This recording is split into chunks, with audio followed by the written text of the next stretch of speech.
탄소 원자 6개당 리튬이온 1개가 저장됩니다. 근데 실리콘은 원자 4개당 리튬이온이 15개가 저장되는 구조예요. 대략적으로 이제 계산을 해보면 에너지 용량이 흑연보다 실리콘이 한 10배 정도 높습니다.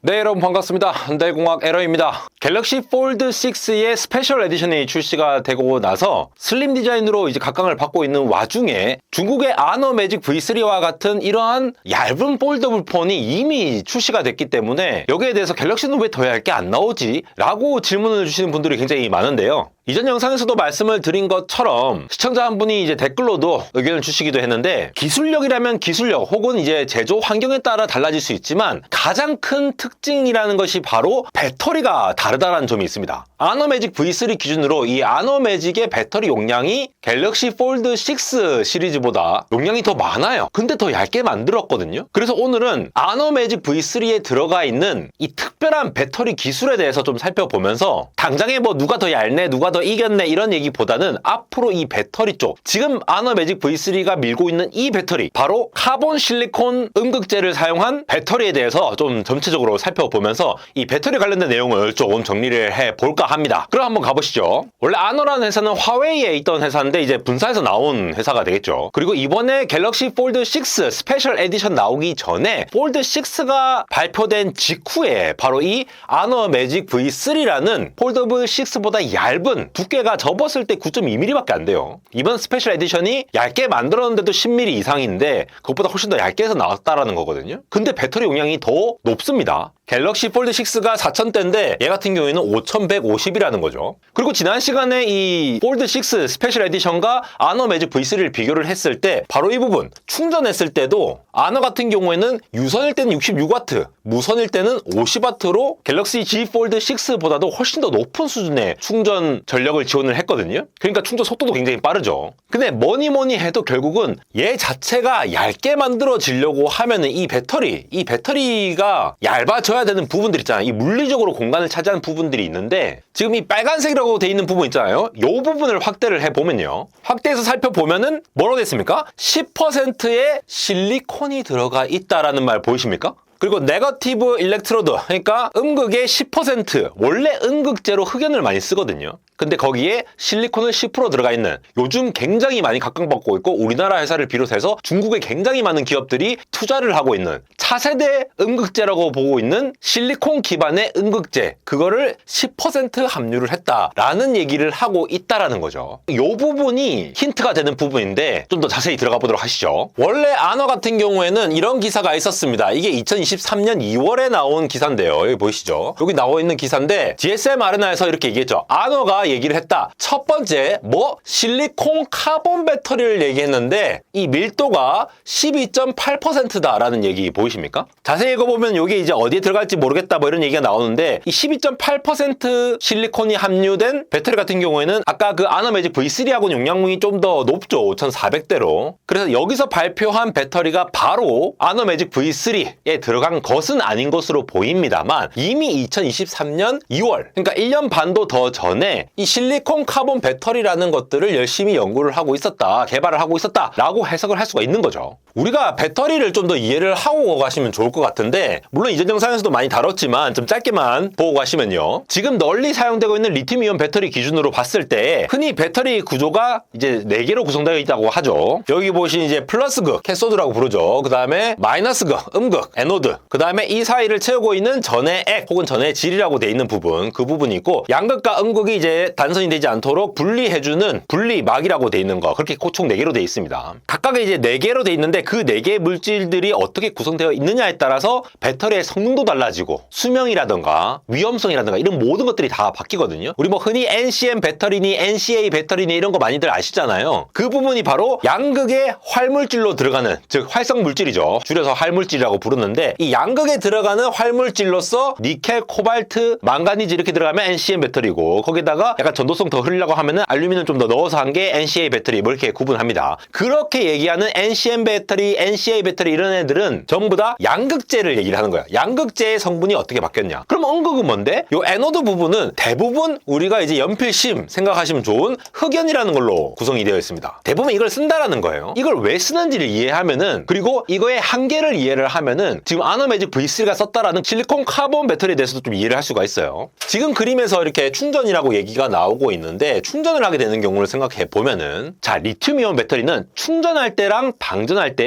리튬이온이 양극에서 음극으로 가거나 음극에서 양극으로 가는 그런 왔다 갔다 하는 과정을 통해서 이 전류를 흐르거나 아니면 충전되게끔 하는 원리를 가지고 있어요. 인터넷 안들공항에서 영상을 많이 만들어 왔으니까 찾아보시면 되겠는데, 간단히만 얘기하면은 충전할 때에는 이 리튬이온이 양극에서 음극으로 가요. 충전한다는 건 전압을 걸어주었고 전력을 빵빵하게 넣어줄 때는 리튬이온이 양극에서 음극으로 가면서 이 리튬이온들이 음극재에 따다다닥 보관이 돼요. 이 보관되는 모습을 말씀드릴게요. 이 보관을 할 때 쓰는 애가 바로 흑연이라는 고러한 음극재를 사용해서 들어가게 되는데, 그게 왜 들어가냐면요, 지금 까맣게 돼 있는 게 흑연인데, 자, 이거 옆에서 보면은 요 까맣게 생긴 요것들이 지금 흑연이거든요. 그리고 파란색이 리튬이온입니다. 충전을 빵빵하게 했을 때는 요 흑연이 지금 위에서 보면 이게 육각형으로 돼 있죠. 얘 지금 다 이제 그 공유결합이죠. 공유결합을 해갖고 6개씩 해갖고 다 이렇게 층층이 나와 있는 층상구조라고 얘기를 합니다. 그러니까 얘들이 흑연 연필심이라고 하는 게 얘들끼리 공유결합되어 있는 육각형 모양들이 쫙 돼 있고 또 쫙 돼 있고, 이 사이의 공간은 그냥 분자간 인력으로 지금 돼 있는데, 충전할 경우에는 리튬이온들이 싹 와가지고 요 육각형 사이사이에 이 쏙쏙쏙 들어가요. 이런 식으로 보관이 된다는 겁니다. 물리적으로 이 리튬이온이 충전되면은 저쪽에 있던 양극재에 있던 그 리튬들이 딱 분해가 돼서 나와가지고 여기에 물리적으로 쏙쏙쏙 박혀 있으면서, 아, 리튬이온을 이렇게 보관하고 있어야지 라고 하고 있다가 배터리를 쓸 때는 한 샷씩 풀리면서 전류를 발생시키는 거죠. 흑연이 지금까지 이제 음극재로 굉장히 널릴 수 있는 이유가 기본적으로 좀 안정적이기도 하고 리튬이온에 딱 맞도록 하는 그러한 요구에 적합했다라는 거죠. 사실 이 흑연이라는 것도 자연적으로 나와 있는 그래파이트가 흑연입니다. 자연적으로 나와 있는 이 흑연이 있고, 합성해서 만든 이제 인조 흑연이라고 하는 두 가지로 나뉘긴 합니다. 흑연 자체도 요즘은 이 인조 흑연을 많이 쓰죠. 왜냐하면은 흑연 구조, 아까 말씀드렸죠, 이게 층층이 쌓여 있는 구조, 층상 구조라고 돼 있는데, 층상 구조로 이제 인터칼레이션 돼 있다고 하는데, 그냥 흑연 가져와가지고 리튬이온이 그냥 쏙쏙쏙 넣으면 되니까 굉장히 저렴한 재료이긴 하죠. 근데 얘들도 이제 층상 구조로 돼 있으니까 물리적으로 들어가면 약간씩 하면서 이 공유결합이 이제 깨질 때도 있고, 이게 원래 육각형이 돼 있는데 이게 하나 날아가가지고 하면은 그 리튬이온이 못 들어가잖아 나중에는. 그러니까 배터리가 점차 성능이 떨어지는 거예요. 음극재가 이제 약간 이렇게 구조적으로 이제 뭉개지면서 안정성이 떨어지는데, 요거를 개선하기 위해서 요런 인조 흑연을 쓰긴 합니다. 즉 음극재에서도 흑연을 많이 쓰는데, 이 자연적으로 나와 있는 흑연들 중국이 진짜 많이 생산을 하고 있죠. 거기다가 인조 흑연까지 쓰이고 있다. 인조 흑연은 이제 막 3000도씨 이상으로 막 고온열 처리를 해가지고 자연적으로 나오는 애들보다 이 층상 구조의 이 결정 구조가 훨씬 더 균일하게 잘 맞춰갖고 리튬이온이 쏙쏙 들어와더라도 안 뭉개지도록 잘 이렇게 제조 공정을 한 거죠. 그만큼 이제 돈이 좀 더 들긴 합니다. 그런데 이런 흑연이 있는데, 이 흑연에 조금 더 많은 리튬이온을 넣을 수는 없을까? 이러한 고민에서 시작됐는데, 그게 바로 이제 실리콘 베이스드의 음극재예요. 사실 흑연은 이렇게 탄소 원자가 이렇게 막 이렇게 서로 이제 공유결합돼 있다고 치면은 얘네들 6개에다가 리튬이온 하나 딱 들어가가지고 저장되어 있는 구조죠. 탄소 원자 6개당 리튬이온 1개가 저장됩니다. 근데 실리콘은 원자 4개당 리튬이온이 15개가 저장되는 구조예요. 리튬이온 1개에 탄소가 6개가 필요했는데, 실리콘은 원자 4개당 그것보다 훨씬 많은 리튬이온 15개가 저장되는 구조를 갖고 있기 때문에, 대략적으로 이제 계산을 해보면은 에너지 용량이 흑연보다 실리콘이 한 10배 정도 높습니다. 보통 흑연이 이제 그람당 372mAh 정도의 용량을 갖고 있는데, 실리콘을 조금 이제 넣고, 카본이라는 게 결국 탄소잖아요. 그러니까 원래 흑연 구조가 있는데 거기에 실리콘 좀 넣어가지고 한 그런 복합체 같은 경우에는 300단위가 아니라 3000mAh까지 올라간답니다. 그람당. 근데 이제 이렇게까지 얘기를 하다 보면, 야, 그렇게 좋을 것 같으면 실리콘 다 쓰지 왜 실리콘 안 쓰냐, 이런 얘기를 하시죠. 그러니까 이 실리콘 방식도 여러 가지가 있어요. 사실 실리콘 옥사이드, 그러니까 실리콘 산화물 방식도 있고, 아노매직 V3에서 썼던 방식이 바로 실리콘 카본 방식이죠.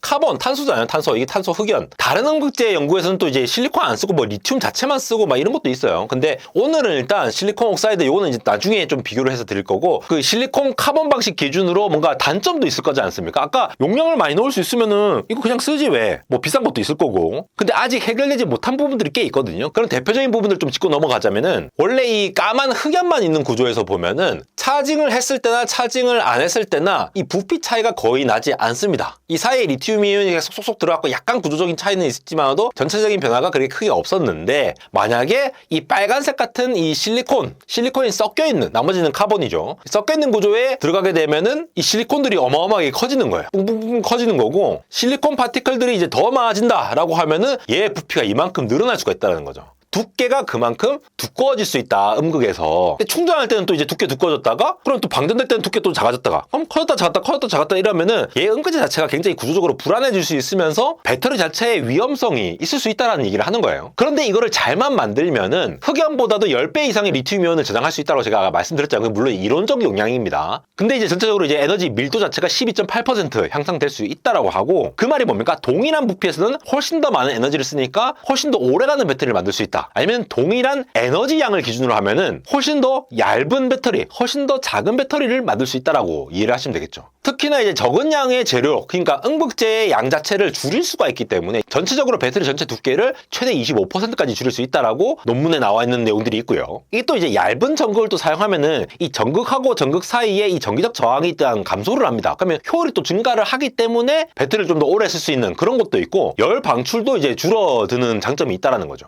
그리고 또 좋은 게, 자, 흑연은 이 인터캘레이션이라고 해서 이 층들이 이렇게 있으면은, 흑연 층상이 있으면은 이 사이사이에 리튬이온들이 들어간다고 했잖아요. 실리콘 같은 경우에는 이 실리콘에 이제 화학적으로 결합을 하는 겁니다. 리튬이온과 아예 화학적으로 합금되는 그 반응을 벌이기 때문에 전압이 조금 낮다고 하더라도 더 많은 리튬이온을 저장을 할 수가 있다는 거거든요. 그 말은 뭡니까?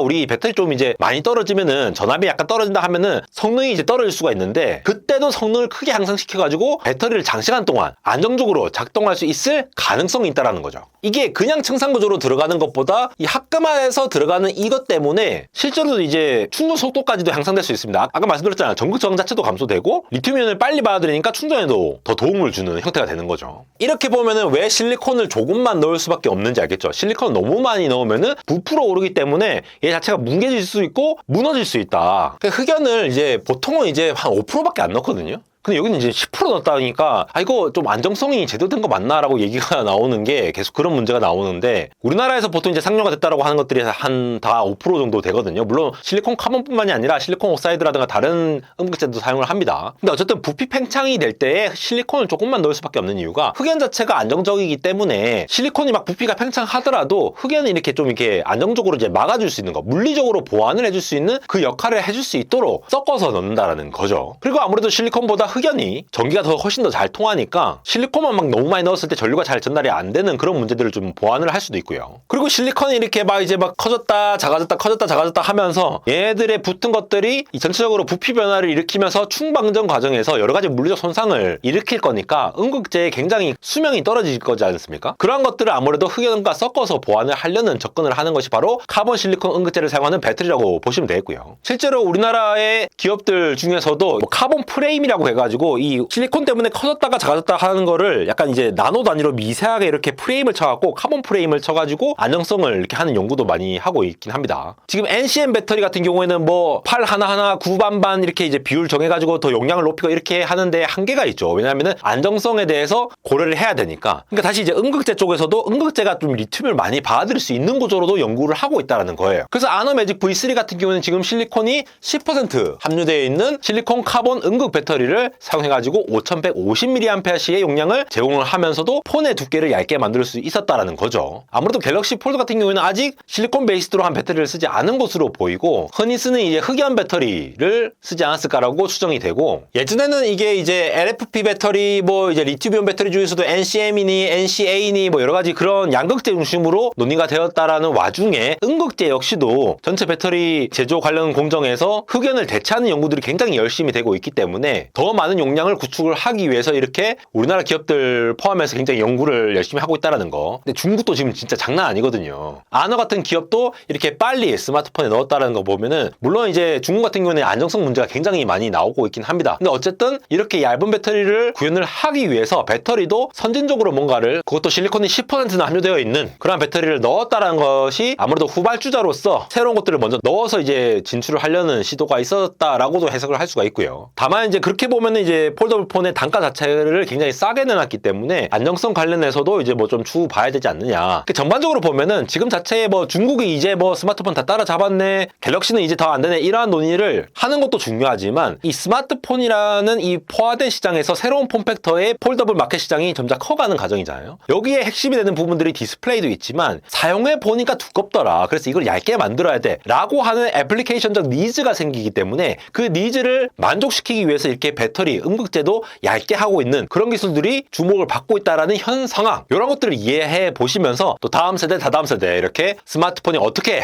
나올 것인지를 한번 살펴보면 정말 좋을 것 같습니다. 제가 음극재 관련해서는 또 최근 소식들 업데이트 되는 게 있으면 또 한번 정리를 해서 이런 이슈 있을 때마다 전달 드리도록 하겠습니다. 지금까지 안달공학 에러였습니다.